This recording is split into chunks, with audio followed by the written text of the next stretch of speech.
නිස්කලංක ගම්මානයක තනිකමෙන් ජීවත් වූ මිනිසුන් දෙදෙනෙක් සිටියහ. එක් අයෙකුට පෙනීමක් නොතිබූ අතර අනෙක් අයෙකුට ඇවිදීමට නොහැකි විය.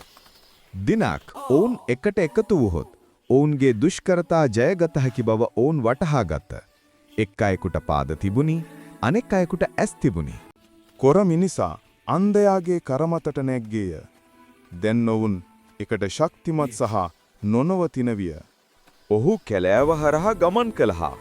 එක් අයෙක් මඟ පෙන්වූ අතර අනෙක් අයෙක් ඔහුගේ මඟ පෙන්වීම අනුව එම දිශාවට ගමන් කළේය.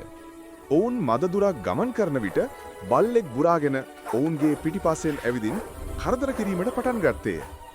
දෙදෙනාම එකතු වී බල්ලා එතනින් පලවා හැරියේය. ඔවුන්ගේ සමගිය ඔවුන්ගේ විශාලතම ආරක්ෂක පලිහ බවට පත්විය. එකට වැඩ කිරීමෙන් ඔවුන්ගේ ධෛර්යය සහ විශ්වාසය වැඩි වූ අතර ඔවුන් අනතුරින් ගැලවී ආරක්ෂිතව නැවත ගමට යාමට මඟ සොයාගත්තහ. ඒ අනුව අන්ධයා සහ කොර මිනිසා සියල්ලන්ටම ඉගැන්වූයේ සමගිය දුර්වලතාවය බලය බවට පත් කරන බවයි.